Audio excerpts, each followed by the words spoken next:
नमस्कार दोस्तों, स्वागत है आप सभी का आज के मुख्य समाचार के इस वीडियो में। जी हां दोस्तों, मोदी सरकार की तरफ से बड़ी और महत्वपूर्ण खबर की अपडेट निकल कर आ रही है, जिसकी सटीक जानकारी हम आपको इस वीडियो में देंगे। बस आप इस वीडियो के साथ अंत तक बने रहें। लेकिन उससे पहले आपसे एक छोटी सी रिक्वेस्ट है कि मुझे इस वीडियो को बनाने में बहुत मेहनत लगती है, तो इस मेहनत के लिए इस वीडियो पर एक लाइक जरूर कीजिएगा और साथ ही वीडियो के नीचे दिए गए इस लाल बटन को दबाकर चैनल को सब्सक्राइब कीजिएगा और इस घंटी को भी दबाइएगा ताकि आपको दिन भर की बड़ी खबरों की जानकारी लगातार मिलती रहे। तो चलिए दोस्तों, एक एक करके सभी बड़ी खबरों के बारे में जान लेते हैं। तो दोस्तों, आज की पहली बड़ी खबर की अपडेट की बात करें और अगली बड़ी खबर की बात करें तो देखिए, चीन और ठंड का कैसा मुकाबला कर रहे हैं जाबाज सैनिक, पूरी कहानी बयां कर रही है तस्वीर। जी हां, लद्दाख के दौलत बेग ओल्डी सेक्टर में पिछली रात बर्फबारी हुई और 1597 किलोमीटर लंबे लाइन ऑफ एक्चुअल कंट्रोल पर तापमान शून्य के नीचे जा चुका है। बर्फीली हवा मौसम को और भी भयानक बना देती है, लेकिन ये मौसम की मार भारतीय सैनिकों के लिए फौलादी जज्बे के सामने उसी तरह फीकी पड़ जाती है जिस तरह देश के जवानों ने चीनी सैनिकों के मंसूबों को नाकाम कर दिया है। सेना यहां एक साथ दो दुश्मनों से मुकाबला कर रही है। दोनों ही मोर्चों पर कठिन चुनौती के बावजूद भारतीय सेना के वीर पोजीशन से 1 इंच पीछे नहीं हटे हैं। टकराव वाले सभी इलाकों में सैनिक मई से भी पीपुल्स लिबरेशन आर्मी के सैनिकों के सामने डटे हुए हैं। भारत और चीन में टकराव के कम करने के लिए बनी सहमति की रिपोर्ट्स के बीच जमीन पर स्थिति में अभी कोई बदलाव नहीं हुआ है। भारत और चीन के बीच 8 दौर की बातचीत हो चुकी है, लेकिन अभी तक कोई ठोस परिणाम नहीं दिखा है। खराब मौसम से विचलित हुए बिना भारतीय सैनिक स्नो टेंट और इग्लू में रह रहे हैं, जबकि ठंड और भारतीय सैनिकों के हौसले के सामने पस्त पड़ चुके चीनी सैनिक कंटेनर्स में दुबके हुए हैं। भारतीय सेना स्पेशल फोर्सेस के साथ LAC पर तैनात है और तनाव बरकरार है। और अगली बड़ी खबर की बात करें तो योग गुरु बाबा रामदेव का दावा, मेरी दवा करती है कोरोना वायरस का इलाज। जी हां, योग गुरु बाबा रामदेव ने एक बार फिर कोविड-19 की विवादित क्रोनिल पर बड़ा बयान दिया है। रामदेव ने कहा है कि मेरी दवा क्रोनिल एक मेडिसिन है जो कोरोना वायरस का इलाज करने में सक्षम है। उन्होंने कहा कि क्रोनिल पर अगले 2-3 दिनों में वो एक प्रेस कॉन्फ्रेंस भी करने वाले हैं। लेकिन अभी खुलासा कर देता हूं कि क्रोनिल को लोग सिर्फ एक इम्यूनिटी बूस्टर समझते हैं, लेकिन क्रोनिल एक मेडिसिन है। अगर क्रोनिल दवा को कोरोना होने से पहले लेंगे तो कोरोना वायरस से बच जाएंगे। कोरोना होने के बाद लेंगे तो 7 से 10 दिन में भीतर कोरोना का उपचार हो जाएगा। योग गुरु रामदेव ने आगे कहा है कि कोरोना से ठीक होने के बाद भी अगर क्रोनिल दवा खाएंगे तो आगे तमाम तरह की बीमारियों से बच जाएंगे। अगर लंबे समय तक इसका इस्तेमाल करेंगे तो 100 साल तक अच्छे से जिएंगे। आने वाले 5 से 10 सालों तक दुनिया अभी इससे जूझने वाली है, इसलिए क्रोनिल दवा को कोरोना होने से पहले, कोरोना होने के बाद और कोरोना से ठीक होने के बाद खाते रहें। दोस्तों, आपको क्या लगता है, बाबा रामदेव के ये बड़े बड़े दावे सही है या नहीं? हमें कमेंट करके जरूर बताइएगा। और अगली बड़ी खबर की बात करें तो सीमा पार से गोलीबारी में 5 जवान शहीद, जवाबी कार्रवाई में 11 पाकिस्तानी सैनिक ढेर। जी हाँ, पाकिस्तान ने LOC पर शुक्रवार को भारी गोलीबारी की है। इसमें BSF के SI समेत 5 जवान शहीद हो गए हैं। एक बच्चे समेत 4 नागरिकों की मौत हो गई है। गोलीबारी में 3 जवान, 2 पोर्टर समेत 20 लोग घायल हुए हैं। पाकिस्तान की इस दुस्साहस का सेना ने करारा जवाब दिया है, जिसमें पाकिस्तान को भारी नुकसान उठाना पड़ा है। उसकी कई चौकियां व बंकर तबाह हो गए हैं। आयुध भंडार, तेल भंडार के साथ ही कई लॉन्चिंग पैड भी तहस नहस हो गए हैं। स्पेशल सर्विस के कमांडो समेत कम से कम 11 सैनिक मारे गए हैं। साथ ही 10 से 12 सैनिक घायल हुए हैं। अंतर्राष्ट्रीय सीमा पर पाकिस्तान संघर्ष विराम का उल्लंघन करने से बाज नहीं आ रहा है। वीरवार को भी पाकिस्तान ने सीमा पर करीब 6 घंटे गोलीबारी करके BSF की चौकियों और उसके साथ लगते रिहायशी इलाकों को निशाना बनाया, जिसका भारतीय सेना भी मुंहतोड़ जवाब दे रही है। और अगली बड़ी खबर की बात करें तो जल्द आएगी कोरोना की दवा, कोविशील्ड के तीसरे चरण की ट्रायल की तैयारी पूरी। जी हां, serum institute of India council of medical research ने कहा कि कोरोना वायरस वैक्सीन कोविशील्ड ने तीसरे फेज की ट्रायल के लिए एनरोलमेंट का काम पूरा कर लिया है। दुनिया में सबसे ज्यादा वैक्सीन का उत्पादन करने वाला सीरम इंस्टीट्यूट और ICMR ने वैक्सीन के विकास के लिए अमेरिका के नोवावैक्स के साथ सहयोग बढ़ाने का फैसला लिया है। ICMR ने क्लिनिकल ट्रायल साइट के लिए फीस दी है, जबकि सीरम इंस्टीट्यूट ने कोविशील्ड पर आने वाले अन्य खर्च का वहन किया है। फिलहाल सीरम और ICMR देश में 15 विभिन्न केंद्रों पर कोविशील्ड के दूसरे और तीसरे चरण का ट्रायल कर रहे हैं। ICMR और सीरम इंस्टीट्यूट ने दावा किया है कि कोविशील्ड भारत में मानव परीक्षण में अब तक का सबसे बेहतर टीका साबित हुआ है। दूसरे और तीसरे चरण के ट्रायल के नतीजों के आधार पर ICMR की मदद से सीरम इंस्टीट्यूट भारत में जल्द से जल्द लॉन्च करने की कोशिश में लगा हुआ है। सीरम ने भारत के ड्रग्स कंट्रोलर जनरल से उत्पादन और भंडारण के लाइसेंस के तहत वैक्सीन की 4 करोड़ खुराक का निर्माण कर लिया है।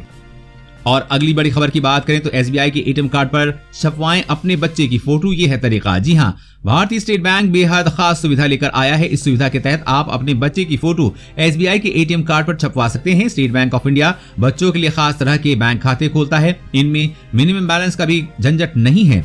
SBI में बच्चे के लिए खाते खोलने पर सुरक्षा के लिहाज से बच्चों को दिए जाने वाले ATM कार्ड पर बच्चे की फोटो भी प्रिंट की जाती है। भारतीय स्टेट बैंक पहला कदम और पहली उड़ान स्कीम के तहत ATM कार्ड से 5,000 रुपए निकालें और इतने रुपए की शॉपिंग सुविधा देता है। बच्चों को जो ATM या डेबिट कार्ड दिया जाता है उस पर बच्चे की फोटो लगी होती है। ये कार्ड बच्चे और उसके पेरेंट्स के नाम से जारी किया जाता है। आप भी अपने बच्चे का खाता अपने नजदीकी SBI बैंक शाखा में खुलवा सकते हैं।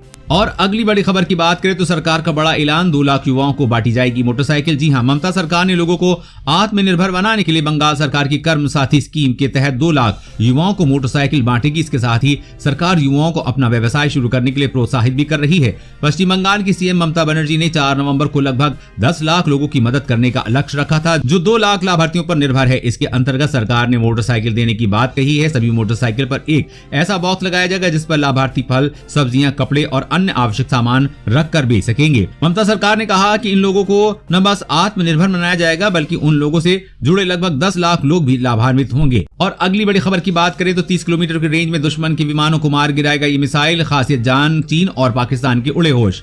जी हां, भारत ने शुक्रवार को त्वरित प्रक्रिया वाली सतह से हवा में प्रहार करने वाली मिसाइल प्रणाली का सफल परीक्षण किया है। मिसाइल को परीक्षण के लिए ओडिशा के एक प्रक्षेपण स्थल में प्रक्षेपित किया गया और इससे मध्यम रेंज और मध्यम ऊंचाई पर पायलट रहित विमान को मार गिराया। Quick reaction surface to air missile से 30 किलोमीटर दूर से ही दुश्मन के विमान को उड़ाया जा सकता है। रक्षा सूत्रों के एक बयान में बताया गया है कि प्रणाली लक्ष्य का पता लगने और उस पर नजर रखने और ध्वस्त करने में सक्षम है। इस प्रणाली को भारतीय सेना की हमलावर टुकड़ी को हवाई रक्षा प्रदान करने के लिए डिजाइन किया गया है। इसे एक स्तरीय ठोस प्रणोदक रॉकेट मोटर से दागा गया है और उन्नत मिसाइल से भी स्वदेशी उप प्रणालियों का इस्तेमाल किया गया है। अधिकारियों ने बताया है कि करीब 30 किलोमीटर की रेंज में प्रहार करने वाली मिसाइल प्रणाली के सफल परीक्षण के बाद अब उसके व्यावसायिक उत्पादन का रास्ता साफ हो गया है। और अगली बड़ी खबर की बात करें तो ठंड से कांप रहा था भिखारी, DSP ने गाड़ी रोक कर देखा तो रह गए दंग। जी हां, क्या आपके साथ भी कभी ऐसा हुआ है कि आप किसी अनजान की मदद करने जाओ और वो आपकी जान पहचान का निकल आए, जिसको देखकर आप अपनी आंखों पर यकीन न कर पाएं कि जिस व्यक्ति को आप मदद करने आए हो वो आपका ही साथी है। मध्य प्रदेश के ग्वालियर से एक ऐसा ही मामला सामने आया है। जब DSP सड़क किनारे बैठे एक भिखारी की मदद करने उसके पास पहुंचे तो दंग रह गए। वो भिखारी DSP के बैच का ही ऑफिसर निकला। पिछले 10 साल से लापता घूम रहा ये भिखारी पुलिस अफसर रहा। उसका नाम मनीष मिश्रा है। 1999 बैच का ये पुलिस अधिकारी एक अचूक निशानेबाज रहा था। मिली जानकारी के मुताबिक मनीष मिश्रा MP के विभिन्न थानों में थानादार के रूप में पदस्थ रहे हैं और 2005 तक पुलिस की नौकरी की, लेकिन धीरे धीरे उनकी मानसिक स्थिति खराब होने लगी, जिसके बाद उनका कई जगहों पर इलाज चला, लेकिन वो वहां से भाग निकले। परिवार वालों को भी नहीं पता चला कि ये कहां चले गए हैं। उनकी पत्नी ने भी उन्हें छोड़ दिया, बाद में तलाक ले लिया, धीरे धीरे भीख मांगने लगे। 10 सालों से वो ऐसे ही जिंदगी बिता रहे हैं, लेकिन अब दोनों अधिकारियों ने मनीष को एक समाज सेवी संस्था में भिजवाया है। वहां मनीष की देखभाल शुरू हो गई है। और अगली बड़ी खबर की बात करें तो इन लोगों को मिलेगा 100 दिन मुफ्त 5G इस्तेमाल करने का मौका। भारत में 5G ट्रायल हुआ शुरू। जी हां, 5G मोबाइल फोन वायरलेस सेवा की 5वीं पीढ़ी है। इसमें पिछली 2G, 3G और 4G पीढ़ियां थीं। 5G की स्पीड कम से कम 4-5 गीगाबाइट पर सेकंड होगी। 5G टेक्नोलॉजी के बाद इंटरनेट के उपयोक्ताओं को डाटा की हाई डेंसिटी मिलने लगेगी, बेहतर कवरेज मिलेगा और मोबाइल उपकरणों की बैटरी भी कम खर्च होगी। दरअसल 5G को लेकर दुनिया काफी उत्सुक है। हालांकि भारत में भी 4G क्रांति को आए 3 साल हो चुके हैं, लेकिन भारत में मौजूद हर नेटवर्क की हालत कैसी है ये हम सब जानते हैं। लेकिन इसके बाद भी भारत में 5G के ट्रायल की शुरुआत है। दिसंबर 2020 से आरंभ होने की बात की गई है, लेकिन इसके बाद भी भारत में 5G के ट्रायल की शुरुआत 1 दिसंबर 2020 से आरंभ होने की बात कही गई है, जिसके लिए सभी टेलीकॉम कंपनियों ने अलग अलग शहरों को चुना है। एयरटेल ने दिल्ली और बैंगलोर को प्राथमिकता दी है, वहीं जियो ने मुंबई को 5G की फ्री ट्रायल के लिए चुना है। धीरे धीरे और शहरों को इसमें जोड़ा जाएगा। आपको बता दें कि ये फ्री ट्रायल 100 दिनों तक चलने वाला है। इन शहरों में रहने वाले लोगों को इसका फायदा निश्चित तौर पर मिलेगा। आप किस शहर में रहते हैं नीचे कमेंट करके जरूर बताइए, ताकि आपको बता सके कि आपके शहर में 5G की फ्री ट्रायल कब से शुरू होगी। और अगली बड़ी खबर की बात करें तो बाइक या कार के मालिक हैं तो जरूर जान लें, बदल गए हैं ये नियम। सरकार ने जारी किया है आदेश। जी हां, मोटर इंश्योरेंस रिन्यू कराने के लिए अब PUC सर्टिफिकेट जरूरी कर दिया गया है। गाड़ी से होने वाले प्रदूषण को रोकने के लिए कदम उठाया गया है। बीमा नियामक इरडा ने इस संबंध में आदेश जारी कर कहा है कि वाहन मालिक के पास प्रदूषण सर्टिफिकेट न होने पर बीमा कंपनियां किसी भी वाहन का इंश्योरेंस रिन्यू नहीं करें। सुप्रीम कोर्ट के आदेश का सख्ती से पालन किया जाए, जिससे कहा गया है कि इंश्योरेंस रिन्यू के लिए वाहन मालिक के पास पोल्यूशन अंडर कंट्रोल सर्टिफिकेट यानी कि PUC होना चाहिए। ग्राहकों को इस सर्टिफिकेट को गाड़ियों के इंश्योरेंस के लिए बीमा कंपनियों को देना होगा। बीमा नियामक इरडा ने इस संबंध में नोटिफिकेशन जारी किया है और कंपनियों और ग्राहकों को सुप्रीम कोर्ट के निर्देश का सख्ती से पालन करने के लिए कहा है। सुप्रीम कोर्ट ने इंश्योरेंस देने वाली कंपनियों को निर्देश दिया था कि वो बिना PUC देखे वाहनों का इंश्योरेंस रिन्यू न करें। दोस्तों आज की खबरों में बस इतना ही। इसी तरह हर रोज काम की खबरें जानने के लिए आप हमेशा हमारे साथ जुड़े रहें। हमारे साथ जुड़ने के लिए वीडियो के नीचे दिए गए इस लाल बटन को दबाइए, ताकि साथ ही इस घंटी को भी दबाइए, ताकि आपको हर खबर की सटीक जानकारी मिल सके। जय हिंद।